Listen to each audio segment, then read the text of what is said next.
guys, hope you guys are having a great Tuesday. Almost forgot what day it was. So I was at a conference last week. I'm back here in New York, as you can probably see out there.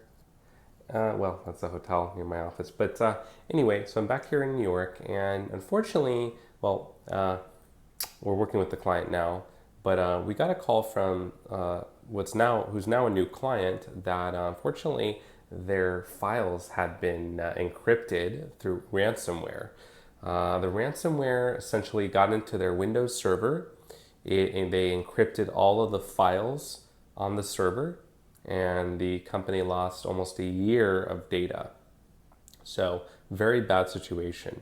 And the way this happened was they have a Windows server running their it's called Sage 300. It's a project management and accounting system for construction and real estate businesses. And it was actually it was exposed on the internet, which means it was not behind a firewall.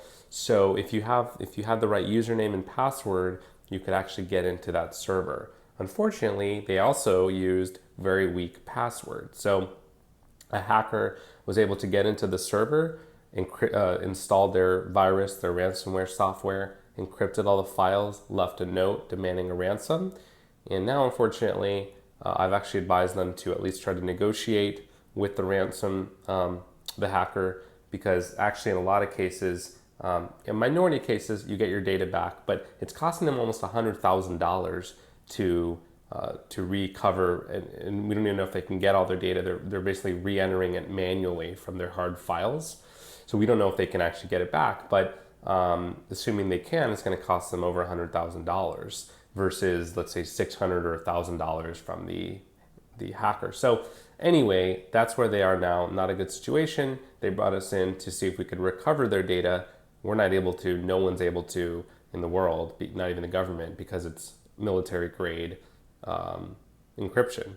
So no, unless you have the key, which only the hacker has, you can't get it back. Anyway, moral of the story is you want to prevent this from happening. How do you do that? Make sure that your servers, your Windows servers, if you have your staff connecting to the servers from the outside, to remote in, as they say, make sure that the server is behind a virtual private network, or aka VPN. Also, make sure that you use very strong passwords, 16 or more characters. They don't have to be, 10, number sign, whatever. They can actually be phrases even that you'll remember. The reason they had weak passwords in this case is because the IT person got frustrated because people would forget their passwords. So he ended up making the passwords things like John123, I'm not even kidding, which hackers can crack in about 2 seconds using software that guesses a bunch of passwords. So number one, don't have your server on the public internet. Make sure it's behind a VPN. Number two, use strong passwords. Number three, their backup strategy was non-existent, and they thought their backups were running, but their IT person was not monitoring it, so they really had no backups. They had a backup hard drive, which was connected to the server. Basically means the hackers had free reign, also encrypted that hard drive. Really bad situation. So again, make sure you do those three things, and you'll have you'll reduce your chances of ransomware about 99.9%. So that's my moral. That's kind of my lesson today. Let me know if you have any questions or comments in the comments, and hope you have a wonderful night. Thanks.